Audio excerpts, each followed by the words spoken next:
origins. And then after that, we'll jump right into making a batch of fire cider. Yes. So fire cider is a type of oxymel. Oxymels come from the Greek word for oxymeli, and this translates to acid and honey. So I do see that our person that is supposed to be checking our chats has logged off, and I am going to be looking at these coming up here and just making sure that everyone is doing okay, because Grayson seems to have disappeared from us. I'm back now. Oh. Lost internet briefly. We have been having technical difficulties all day. It just kind of seems to be one of those days. So we do apologize if, anything goes a little wonky on you today. It has, it really is. I feel like it's a Monday, but it's a Wednesday. So we're getting through the week. We really are. But going on, oxymeli, which is a Greek word, translates to acid and honey. And so that is actually how we got the word oxymel, which is just an acid and honey combination or infusion that people are really been into drinking, and that there are tons of different types. And today we are going to be focusing on the fire cider. So the name fire cider seems to be used by first used by the herbalist Rosemary Gladstar back in the 80s. If you're at all interested in different types of herbal medicines or infusions or just herbs in general, she has two really great books that you can check out. They are Medicinal Herbs, A Beginner's Guide, and also Herbal Recipes for Vibrant Health. Now I will preface, Kayla and I, neither of us are doctors or nutritionists or dietitians or anything. So we are not necessarily here to tell you how healthy this drink is, but we are here to show you how to make it. So fire ciders seem to differ based on regions, and that really kind of depends on what herbs and ingredients you have in your region. So that's good news for all of you who are probably all over in different parts of the United States and who knows from where. So you can really use this recipe and make it your own. So today we are just going to show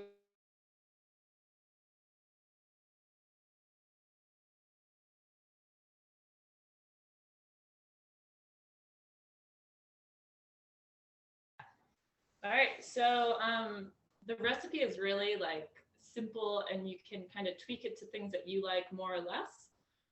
This recipe, you can base how many or how much ingredients you use on the jar size you have. So today we're using a large jar. The recipe we're going to send you, you can break into multiple quart-sized jars. Really just whatever feels right. If you're stuffing too much, maybe just use another jar. So next we'll jump into the ingredients that we're going to use. So from the word oxymel, like Tess said, acid, we're using raw apple cider vinegar. And raw is important because it still contains the mother. And the mother is the product of fermentation when the vinegar is made.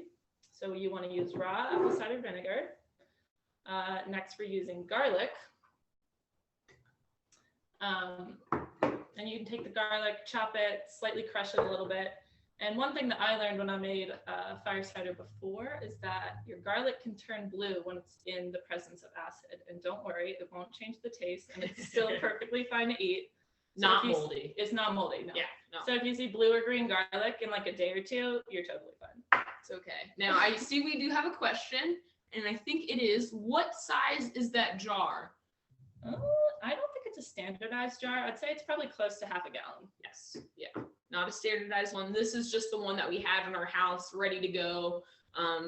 If you want a standardized one, I would, probably closer to say half gallon. Or just 2 quart jars, or whatever you 4 pint jars. Whatever you have, honestly, this is kind of a recipe that we want to be able to use what you have, and a couple other things that you may not necessarily have on hand, but can easily get to. So use the jars you got.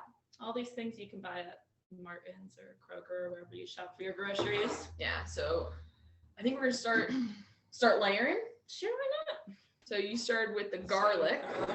Just toss her in there. No art to this. So we have onion here, roughly chopped. I think that's probably the best way to do it. You can Any other suggestions? Yeah, on you cut garlic? off the base, or for the onion, you cut off the base, you peel it, yeah, and then just chop it up. More.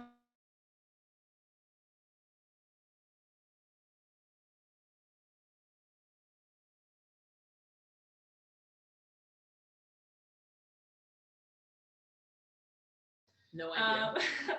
And we Gotta be just grated honest. it up on a box grater. And so we used a little less because Tess and I are not like super into the horseradish flavor. So like I said, this recipe is pretty flexible and you can go based on what you like and what you think tastes good. Yeah, so you're probably like, okay, so how much of each thing are you using? I honestly really think it depends on your taste buds.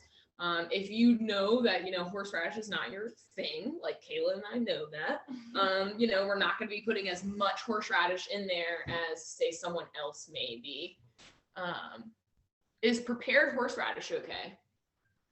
I don't see why not. Yeah, I don't see why not either. Yeah. And honestly, I think that kind of goes for ginger too. Like if you have a ginger paste. Yeah, if you have a ginger paste or something, I think that should also work. As long as the flavor is still able to infuse into the acid, that's really what we're worried about. So yeah, it should still work. That's a great question. Thank you so much. So yeah, that kind of goes right into our next one. We've got ginger root. So I just picked up 2 little small pieces that were, hanging out by themselves in the grocery store. And we left the skin on of both the ginger and the horseradish. We didn't bother peeling that. Correct. What we did peel both garlic and the onion. Mm-hmm. I think that's kind of a given, but just to let you know. So we're gonna put that in there, layer it in, gonna get all that goodness out. And I do love ginger, so I'm very excited for this. Next we have a jalapeno that we also kind of roughly chopped. You can use really any hot pepper that you want. I know a lot of recipes will call for habanero peppers. Mm-hmm. Yeah, whatever you can find at the store is gonna work just fine. It's gonna make it fiery. Yeah, get it fire cider, right? So yeah, we're just layering this in here. Like Kaila said, you can pretty much put any hot pepper that you like. Or honestly, this is really, you're making it your own recipe. If you don't want a hot pepper in there, you don't really have to put it in there. Don't put it in. Yeah, this is, fire cider. I think I like it so much because you really do get to make it your own. Yeah, for sure. So I think my next favorite parts of the fire cider, add a little bit of sweetness to this, right?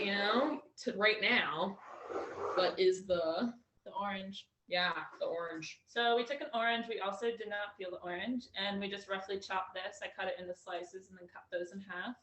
And this is just one whole orange, and that goes in. Yeah, so because we didn't peel the orange, and we're about to add lemon in here as well, so I'm just gonna start by saying, make sure to wash your ingredients before you're using them.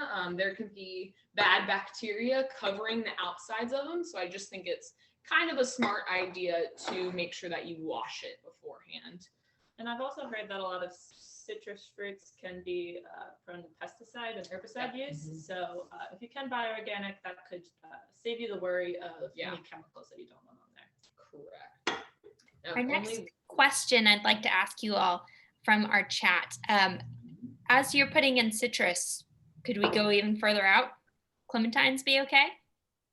Oh, yes. I'm sure that would work just clementines, limes, grapefruit if you've got it. I know another suggestion is also to kind of squeeze your citruses before you put them in, or put them in like this. And what I like to do is use a big wooden spoon of some sort and kind of, mush it all in there together. I think is a great way to do it.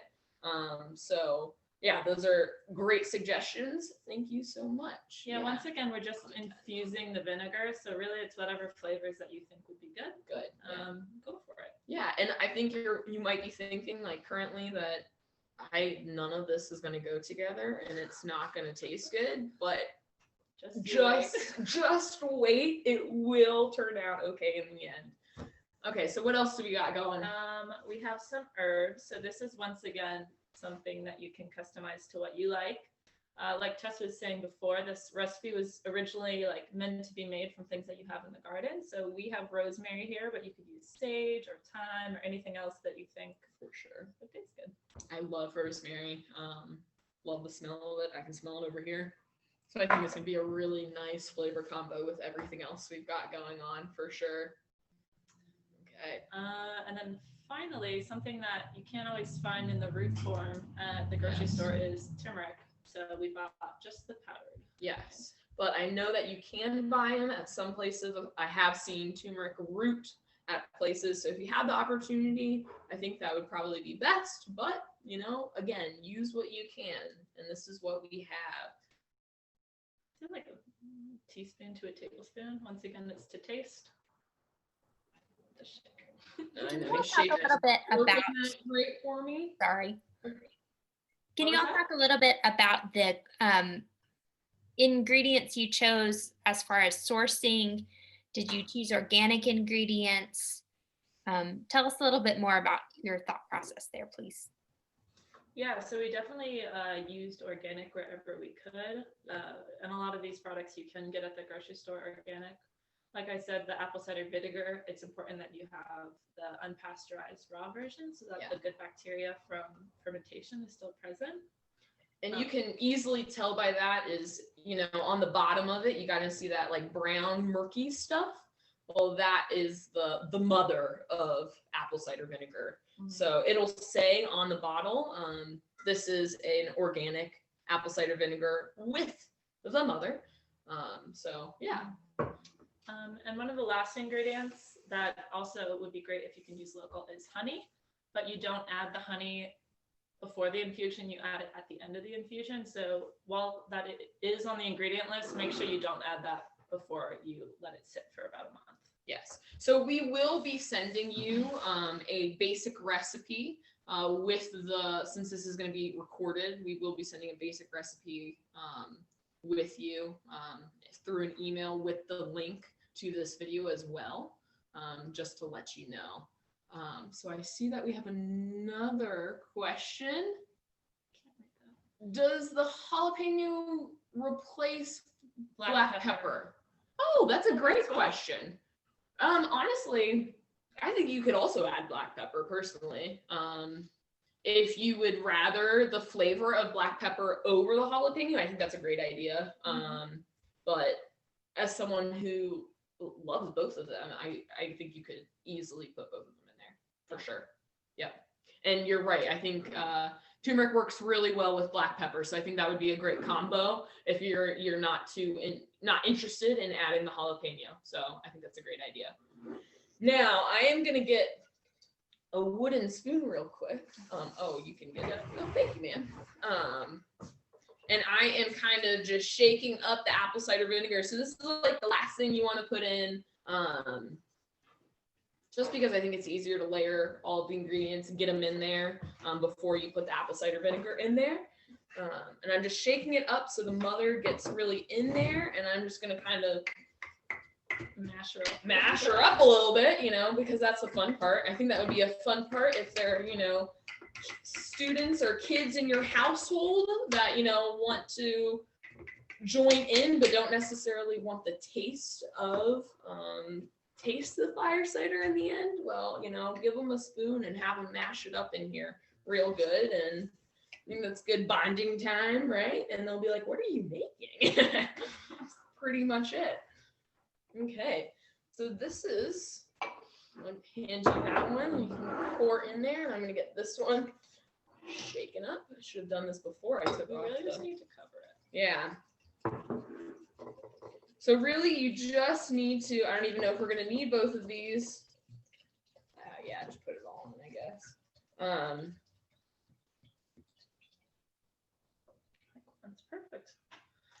Yeah. Okay. Beautiful. So really, you just want to make sure that the apple cider vinegar covers everything.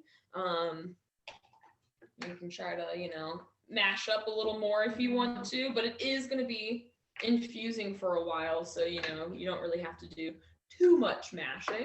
Okay, so Kaila, now what do we do? So once you have it ready, so for example, if you're making this in just a simple mason jar, you're going to want to protect the metal lid from the acid. So what you want to do is take just a piece of like wax paper or parchment paper and put it over the lid before you put down the little circle, just to prevent any erosion of the metal. And then, so we're going to put a lid on this, and then we're going to store it in a place that's either dark or out of direct sunlight for about a month, and make sure every day we're either shaking it or stirring it so that the ingredients on top are constantly being submerged so that nothing's exposed to the air for the full time. Yeah. And then after about a month, what you're going to do is you're going to strain it using either a sieve or like a cheesecloth, whatever you have. And you want to save the liquid, obviously. And then at that point, you can take your honey, hopefully local if you can, and add it to taste. So however much. You can start with about a quarter cup and then kind of go up from there or less.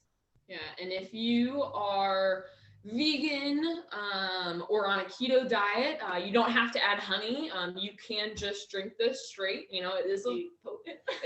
It would be very potent, gonna be totally honest. If you are vegan, you can use maple syrup or some kind of sugar water solution to get in here if you do want it to be a little bit sweeter. Now, I do like a lot of honey, and a lot of people may be wondering, okay, so what do I do with this? You know, what is this good for? And honestly, there are a lot of things that it's good for. What was it, Thanksgiving? We had, our roommate actually made a fire cider vinaigrette and tossed it with a salad, and it was so good. Probably one of the best vinaigrettes that I've ever had.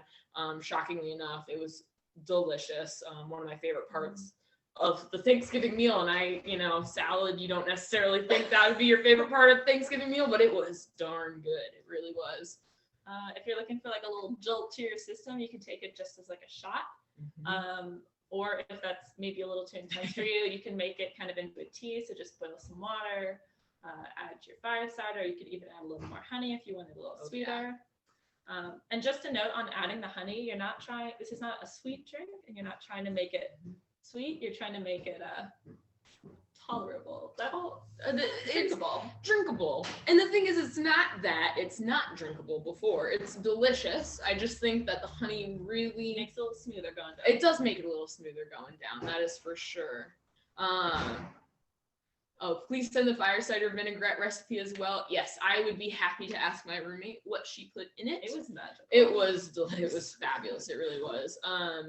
I think I do want to let you know that if you are planning on taking this every day, either a teaspoon, tablespoon, I would consult your doctor just in case, this is a herbal remedy. And so there are a lot of potent ingredients. Yeah. So just making sure that you're talking to your doctor if this is something that you actually want to take every day. But besides that, yeah, it's delicious. You can also use this as a marinade for chicken or any kind of meat. It's really great on roasted vegetables, tossed in there.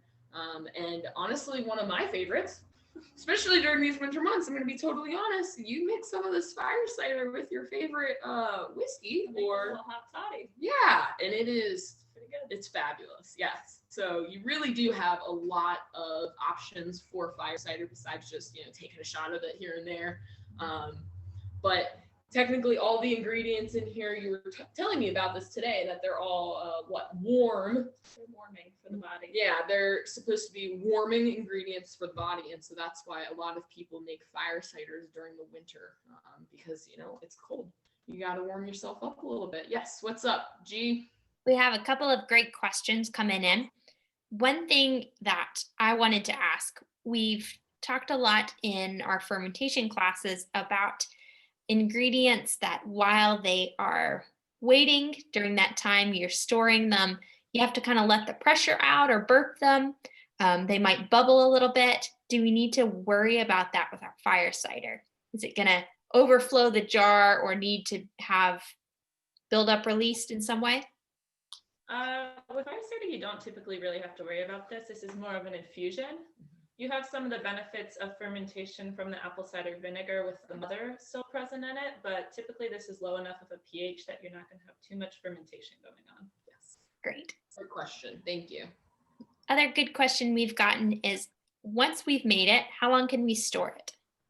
course. Forgot to mention. Yeah. So once you make it, you can leave it in your mason jars. Make sure you still have your parchment paper on it. And I've kept mine in the fridge, and you can keep it there for up to a year. So it lasts a long time. It does. That's why I, thinking maybe even, making a good big batch of it in the beginning. And then you can really have it all year long. Making sure, keeping it in the refrigerator or somewhere else, root cellar kind of situation. But, and you want to let it infuse for about 4 to 6 weeks. Yes. If we didn't mention that. Yeah, no, you did. Okay. Now, I am going to ask a question to Kaila here because I know she knows the answer because she has done a lot of ferments before. But, what if you start to see mold on the top here? Well, in this case, it's very unlikely because it's such an acidic environment. But if you do see mold on the top, don't stress. You can just skim off. Say it's, a piece of orange that has a little bit of mold on it. You can just skim that off, throw out the orange, and the rest of your batch should be totally fine and safe to consume. Yeah, usually I feel like it just happens when those pieces are up, out of the liquid and you've forgotten to shake it for a couple days. That might be your opportunity for mold to grow. But again, it should be safe. Not likely. But it's not likely. Yep. Yeah. Any other questions? I have another question. If I were to take out, so I've waited my 4 to 6 weeks, Yep. and I've taken my infused vinegar out. That's my finished fire cider. And I have my mix of soggy pieces of vegetables. Oh, yeah. Could I just add more vinegar to them and make another batch? Or would it maybe not be as strong of a match? I would imagine it wouldn't be as strong because you've probably extracted a lot of the flavor from the vegetables in the time that it's been sitting. I feel like it would be taking it like a tea bag and trying to steep it twice. Like it would still taste a little bit like tea, but it wouldn't be nearly as good as the first go around. Yeah. Great question.